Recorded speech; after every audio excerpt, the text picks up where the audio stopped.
Welcome to On the DL, guys. Dakota. Lan.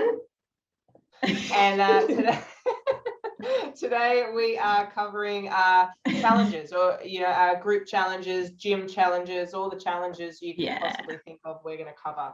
I was really excited to do this topic because I think there's, I think 50% of the population love them and 50% of the population hate them. What's your opinion on them, Lan? Transformation challenges, it really depends on how long the challenge goes for and what education is in place.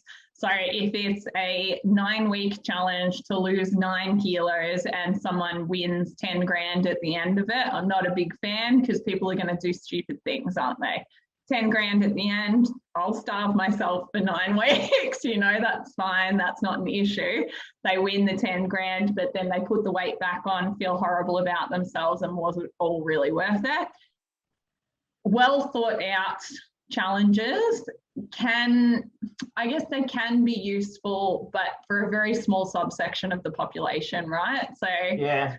I think maybe if you're heavily overweight but still able to move, like, you're not so obese that it's going to be detrimental to exercise. If you're heavily overweight and you embark on one of these sorts of things and it's a 12-week program and they educate you on macro counting and that sort of jazz throughout it, there's the potential for benefit there, right? Like there's the potential in terms of it could be helpful. I think it's, like you said, it's important that they educate, because the amount of people that, like, it's really easy to diet for 12 weeks or 9 weeks or 8 weeks, they cut your calories back, they get you the results, and then what happens? Yeah. Like generally these challenges are really cheap, and you're like, what a bloody bargain. I'm going to spend $200 for 2 months worth of training. And why are they cheap, Dak? They're cheap because the advertising that they create for the business makes them so much money. So they don't need you paying a lot, because they can then use these photos of you losing 20 kilos in 9 weeks to bring in a dozen, a couple of 100,000 other people who will pay them the same $200. Yeah, getting the photos from one challenge to use for the other challenge. Like that just brings in more and more people. What I would love is a challenge that gives you a refeed for the 8 weeks after the 8-week challenge. All of these challenges, I think the thing missing is responsibility, right? Like there's no responsibility or no liability on behalf of the people putting these challenges together, which is tricky, because it means that as soon as you finish your contract with them, they have no obligation to help you through anything else, right? No. So if they had to educate you, so if you had to go to a seminar once a month during the challenge and learn about what nutrition does for you, learn about what exercise does for you, so on and so forth, and then at the end of the challenge we're able to implement a reverse diet the way anyone should coming out of a deficit, then I think a lot of the people in our profession would have a different view on these challenges. But at 100%. The moment, 9 out of 10 of these challenges are 1,300 calories, train 6 days a week, lose as much weight as you possibly can. We'll take photos of you and we will promote the hell out of you for a couple of weeks until someone else does a better job of it. Then you'll never hear from us again, and we'll promote that person, and then we'll move on to the next person, the next person, the next person. See you in 6 months when you regain all of the weight. And exactly, you have to do this again. The duty of care. How can you give 10 different people the same macros? Exactly right. Yeah, the duty of care just isn't there, and they can't do it at that price either. You can't charge someone $200. You pay for what you get. Exactly right. You can't expect to invest $200 over 12 weeks and get the best possible information or the best possible service. But all that does is gives these challenges an out, right? All that does is say, okay, so we can't be expected to provide more than this because we're only charging you $200, and that then promotes it. Because from a business perspective, they're great, guys. Like, in terms of, if you run a small business and you can run these challenges, say 5 times a year, they're great because we can get a ton of money in for very little service, right? So you're not having to pay staff, you're not having to do much at all, and the money just keeps rolling in. The onus really is on the client. The onus is on the client to do what they've been given, and they'll get the results. And if they don't do what they've been given, they won't get the results. In terms of accountability and all of that sort of jazz, it's very limited with these things as well. You know, your only real accountability is, some of them do check-ins, most of them won't do check-ins. Most of them you're just kind of off on your own. The ones that do check-ins, it's limited because they can only get you to measure yourself or send photos or which we know, unless people are really honest about it, look, it can vary massively, right? I think what I've seen is more accountability towards the training. So they tell you what to eat, or, you know, you have to eat this for the next 8 weeks. And really the only accountability is like, okay, well, you have to come to training, you know? And it's usually that's like 6 days. That's right. And that's a worry for people who've never stepped in the gym before. Never learned how to deadlift, but now you're going to do it every week for the next 8 weeks without any knowledge on how to do it. Like, where is too far? You know, like, you're telling someone they've never stepped into a gym before. Like, this happened to one of my clients, that you've never stepped into a gym before. You've never counted anything in regards to nutrition before. You come into a gym, you're going to do an 8-week challenge. You're expected to train 6 days a week, if not 7. You're expected to count all of your food for the 8 weeks. You're going to lose all of this weight. You're going to feel amazing, and then goodbye. Yeah, like, that's and then cut. The ties get cut because there's nothing financial for them to get from you anymore. You've already done the rapid weight loss. No one cares about 2 kilos over 12 weeks, right? They should, but no one cares about 2 kilos over 12 weeks. It's this lack of information, or probably more misinformation, because it's not lack of information. The information's out there. It's the fact that these things are marketed so well that people who don't have the knowledge, they mistake it for the truth, right? Which you can understand. If you think about topics outside of your expertise, right? If someone's talking to me about, oh God, I don't even know, computer games, there you go. Now that's my expertise.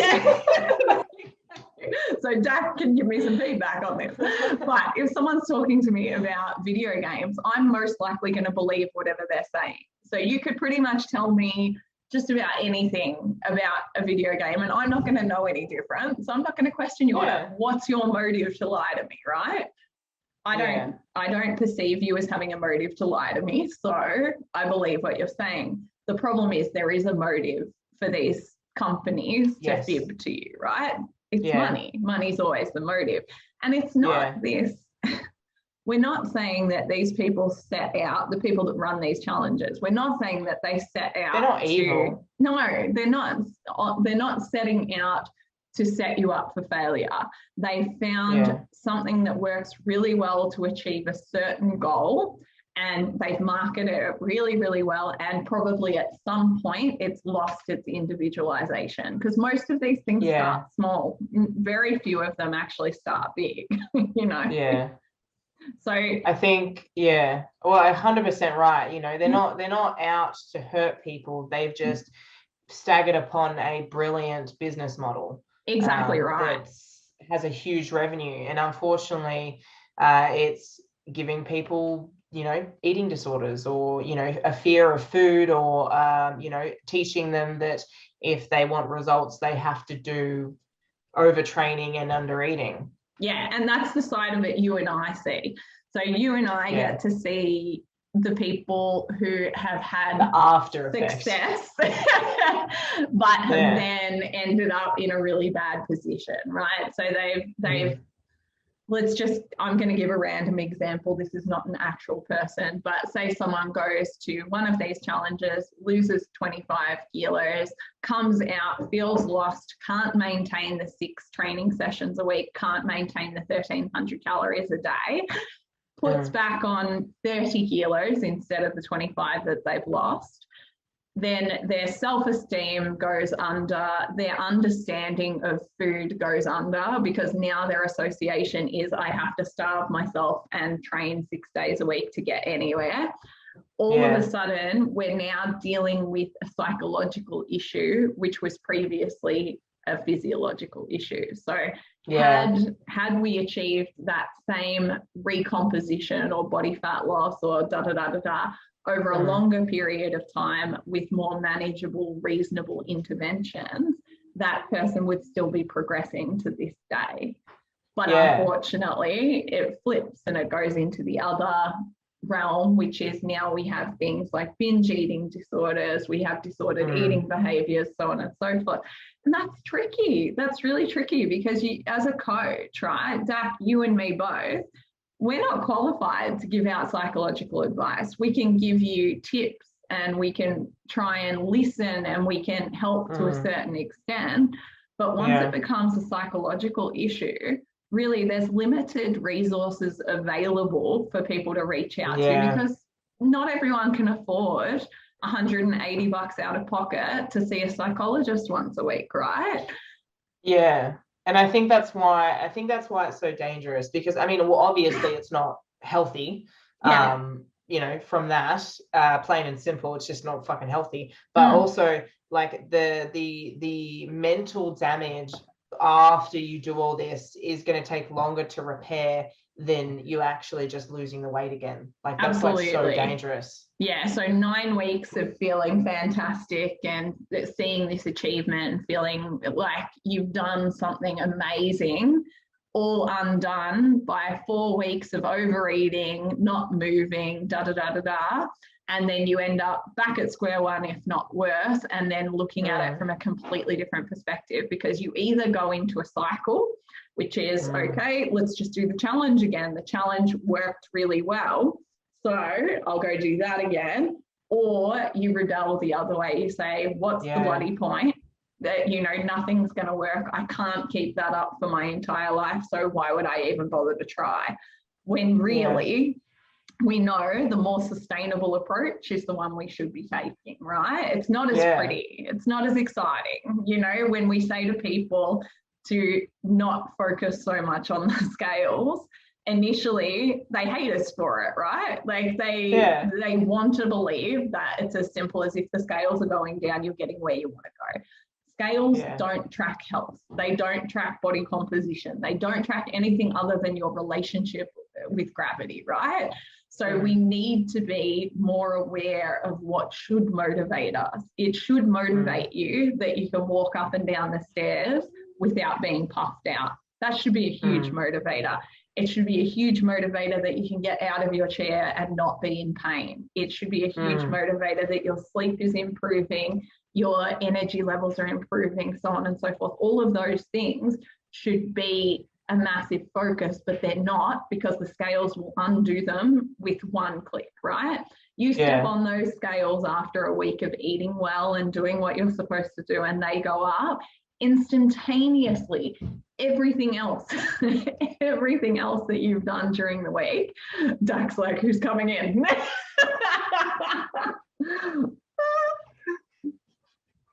You can't, Zach, we got you.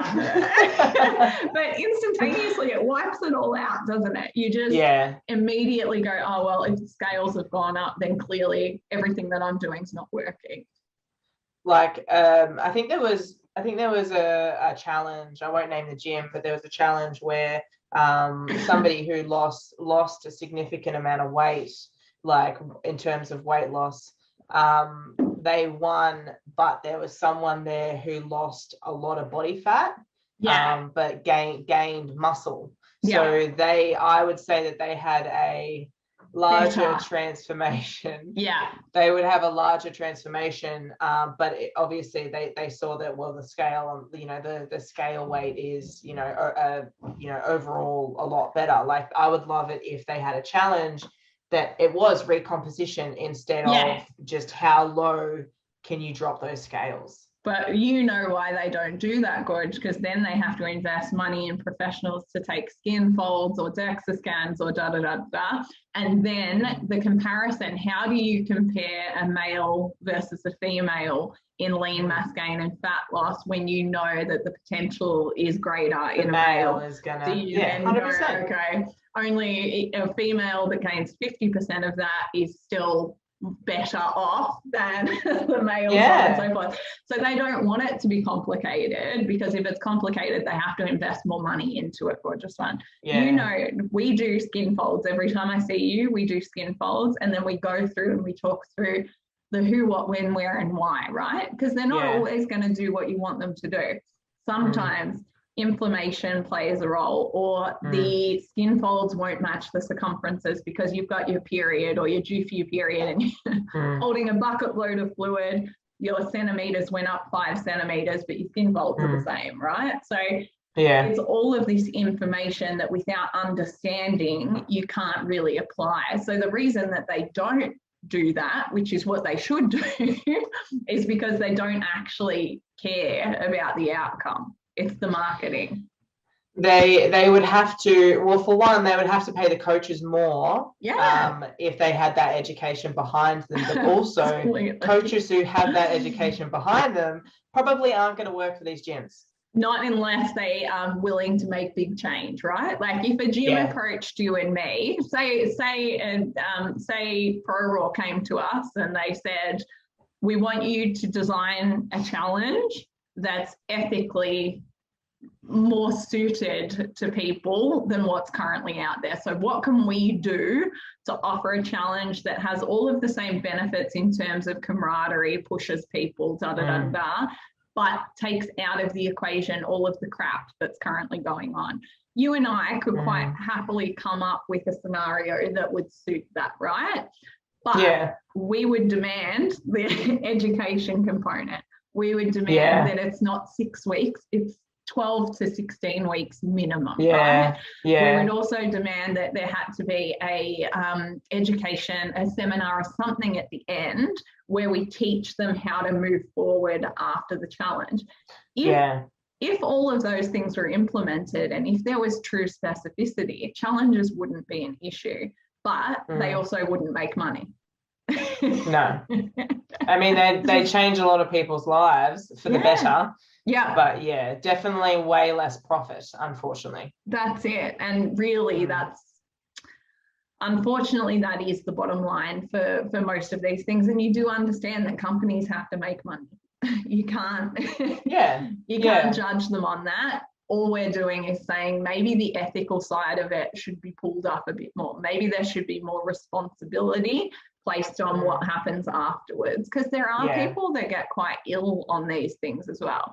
There are people that will pass out in sessions because they want the prize so much that they're skipping meals, they're skipping everything. So, even though they're supposed to be on 1,800 calories, they're actually only on 1,200 calories because the end game for them is more important than what's happening day to day, which is tricky. I had one client who did one and she did the male diet. And she lost weight. Yeah, absolutely. And most women would, honestly, women would. Because the male, look, I'm just talking from most of the challenges that I've seen out there. On average, I'd say between 1,200 and 1,400 calories is what's prescribed for females. And on average, it'll be somewhere between 1,800 and 2,000 calories that's prescribed for males. And this is for people training 6 days a week, right? God, I could not survive 2 non-training days on those sorts of calories without being exhausted and without worrying about what nutrients I'm missing as well. You got to be so selective about your food if you're on that lower calories and you're that active, right? You've really got to be thinking about everything that goes in your mouth just to cover your base nutrient requirements. That's not okay. I think it's good. I think it's good to like, you know, I've seen a few challenges that don't necessarily tell you calories. They more so give you a list of foods that you can eat. Granted, it's heavily restricted, but you know, they do list proteins, so you can, and like they break it up like, you know, protein, and then you got fat and protein. So, you know, obviously salmon versus chicken, like, and they do like palm, fist, and thumbs. So I've seen that, and I think that is less damaging. Granted, it's still heavily restricted, and like the calories would still be like for a child. But I think that would cause less damage than giving everybody 1,400 calories. Exactly right. Yeah, definitely. And at least that way it's somewhat self-regulated in terms of bigger people will tend to have bigger palms, right? Not me, but in general. You'd be starving, mate. I would be so hungry. But no, typically, you know, a bigger person is going to have a bigger palm, a bigger person's going to have a bigger thumb. So it will regulate itself a little bit, which is definitely better, as well as food relationships are going to be less negatively impacted in that style of nutrition, right? It's really what it comes down to is for a company to produce a truly ethical, holistic approach to a challenge, it will cost a lot of money. Like, it'll be a big investment to set it up. And because the people involved would be more, I guess, educated, they wouldn't want it to remain the same, right? So as new information comes out, things should change, and they don't. And grow. That's it. And that's one of the big issues. So I think most of the stuff we worry about from a challenge perspective has to do more with the nutrition side of things. What do you think about the training side of things? I think, I think the group training is awesome. I think the people who go to these challenges aren't people who are comfortable to go to a gym by themselves. They're not going to go to a gym and do their own workout because they wouldn't know what to do, or maybe they're not comfortable. So I think from a group training perspective, I think these challenges are really good to find, you know, what a person likes when they go to, you know, to the gym. So they, and obviously, you know, they make friends, and, you know, I think like, you know, how they have like mums and bubs groups and stuff like that. I think that's really good because like, I mean, they're getting out of the house, and so I think there's definitely a lot of positives to group training in those challenges, but also I think the only real negative is, I mean, granted, if they're teaching people how to lift properly, and it isn't only, you know, cardio and how high can we get your heart rate. I think if it's a mixture of cardiovascular plus the strength training, I think that's a really good mix. But the only real negative I can see would be the guilt involved in making them train more than they actually want to or can keep up. Absolutely. So if they're missing a day and feeling crappy about the fact that they missed a day, they should really be feeling, oh well, I trained 5 days this week instead of 6. That's pretty good. It shouldn't be about I guess on both sides, it's about avoiding that punishment reward scenario, isn't it? It's about making sure that you understand that any decision that you make to support your health is a positive decision, and you're not ever going to be perfect at it. I have clients who worry too much about little things, and it makes them obsessive. And we talk constantly about why that isn't. Why A is going to make 0.00001% of a difference to your outcome, but A leading to B, which is a bad relationship with food, a binge purge cycle, that's going to lead to a massively detrimental impact, right?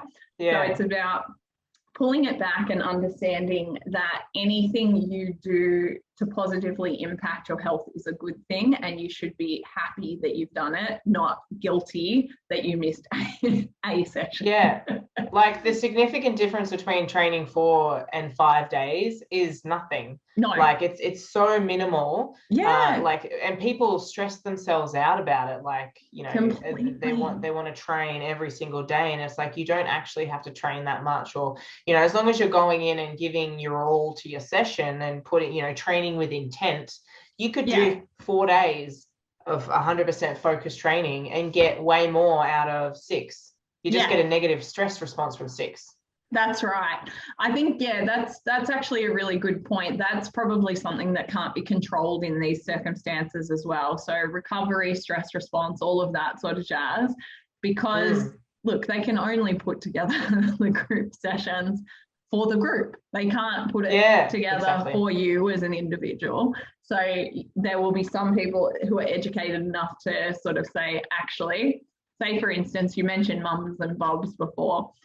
Obviously, there are a lot of things that change post-pregnancy that will affect one mum, but maybe not the next. So whether or not they've had pelvic instability, whether or not they can control their urination habits, all of those sorts of things are going to have a massive impact. And unfortunately, that can't be written into these sorts of things. So you can swap them from doing a squat jump to doing a pulsing squat or something like that.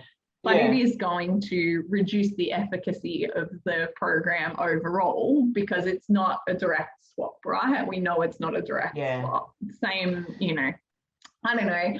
I think a lot would need to go into these transformation challenges to make them a reasonable choice for the vast majority of the population. And education is the number one in that. So if I used to have a negative view of CrossFit, and the reason I had a negative view of CrossFit was because all the CrossFitters that I had met were clients who had come to us after being injured at CrossFit. That sort of just put me into this position where I was like, well, obviously CrossFit is crap, because if it's causing all of these injuries, then I started, that's it. So you draw these conclusions, but then I started talking to people from other CrossFit boxes and realized that there are some great CrossFit boxes out there that will not let you graduate to doing B until you've mastered A. And those CrossFit boxes are totally fine. Like, of course, if you actually understand what you're doing, you're educated and you're implementing it correctly, it's not a sport that you should be wary of. But because my experience had always been with the CrossFit boxes where it's just you jump in, you do what everyone else is doing, and you do it as hard and fast as you can, I had this negative association with it. I reckon you'd agree with me in saying that we would love a transformation challenge, someone who runs a transformation challenge to contact us and tell us why theirs is different. We want someone to prove us wrong. We would love to see the 100%. Transformation challenge that has the education, that has the specificity, that has all of these things that are missing that result in, you know, it being a negative outcome for the vast majority of people that do it. So if anyone out there does run one that they want to run by us or wants to come on and talk about it, we'd be more than happy to have you. We just, you know, in our experience so far, all we've really seen is these negative outcomes. It'd be awesome to have someone on, because you know, I guess the pro of the challenges they are really cheap. So someone who hasn't trained before doesn't really see the value yet of putting a lot of money into their health. They need to kind of see the importance of it. And I think from, you know, if it is run correctly and well, you know, people can give a little bit of money and then they can kind of build their trust over time. So I think there's definitely a place for them, which is like, you know, I love, what is that gym? Starts with B and it has a blue logo. Body Fit. Body Fit. There we go. So like I've heard, you know, I've heard good things and I've heard bad things. And I think it's just dependent, like you said, on the CrossFit, you know, how you're talking about CrossFit. the box. I think that's it. I think overall they run really well. They sound like they have quite a good understanding of strength training. One of my friends work, two of my friends work at one. So I think it depends on who they hire and their approach. Yeah. Absolutely. And that's always going to be the biggest part of it, right? Like the trainers themselves. Same goes with all of these transformation challenges, right? If you've got great trainers and enough trainers to actually adjust the clients whilst they're training, you could have great outcomes from their training. Yeah. But if you have one trainer trying to get around 25 people who are all doing complex movements, that's highly unlikely, right? So again, it comes into the the spend versus what they make out of it, because they're not going to spend more on the trainers than they're actually going to recuperate for the challenge. Yeah. So it's always that balance. Like, it'd be great to see someone come out with maybe a slightly more expensive challenge, but still affordable. Yeah.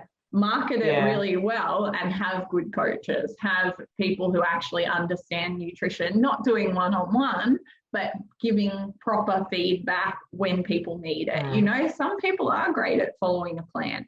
Some people won't find that it affects their food relationship at all. Some people will get through that 12 weeks and be like, oh, well, that was a cool experience. Now let's go back to what I was doing. Yeah. But they're not the majority, right? They're definitely the minority. And if they had access to somebody that they could ask questions, so on and so forth, and get a more specified answer, I think that would take a lot of the negativity out of it. Yes. But again, it all comes down to that financial, you know, you have to charge more if you're going to give more. And people, 100%. People have to see the value. No, they have to see the value. That's it. Once they see the value, they'll invest it, you know. But until they see the value, they're not going to. So I think, look, I think we've covered everything we wanted to, gorgeous one. Yeah, I definitely think, you know, if you do run a challenge, like you said, if you do run a challenge and you think it is different, like, we definitely want you to, you know, definitely reach out and let us know, you know, how your challenge is different. If you have an opinion on this, you know, we would love to know also. Absolutely. So definitely throw us your comments or messages or anything like that. We're definitely open to it. Yeah, don't forget what this channel is all about, guys. We're giving you the benefit of our experience. We're trying to give you the practical approach to these things. We're not here to say there's only one way. We're just here to give you the information so that you can make better decisions. The right choice. 100%. Yeah. And if you're doing, you know, if you're doing a challenge or you've done challenges in the past, we'd love to hear about your experience, positive and negative as well. All the information is good for us because it helps us deliver what you want, guys. So if there's topics you want us to cover, questions you want us to answer, products you want us to look over, just drop them all below and we'll get on it. We're loving this thing now. We were at the beginning, we were like, how are we going to do this? But oh my God, you guys have some great questions. So now we're really excited about it. Keep them coming. Yes.